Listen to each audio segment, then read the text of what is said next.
Guys, pakinggan nyo ang mga kongresistang nagsasalita tungkol sa confidential fund ni BP Sara.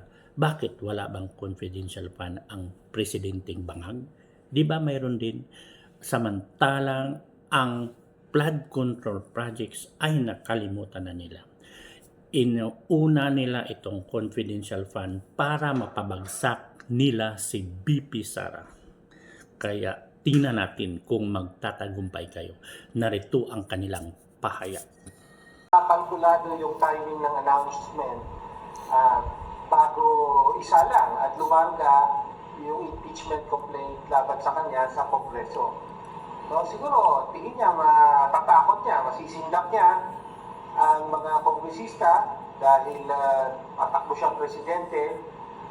Pero makikita natin na dahil napakatibay ng batayan sa kanyang impeachment, hindi ubra yung ganyang mga gimmick at malalantad muli ang kamulupan sa ginawa niya sa confidential funds. This is a distraction, providing intention na may higher ambitions si VP Sara Duterte. At this point in time, hindi ito ang tanong na dapat sinasagot ni VP Sara Duterte. No, ang tanong ay nasaan ang kinurakot na pera ng taong bayan? Paano ito ibabalik at paano po kayo mananagot?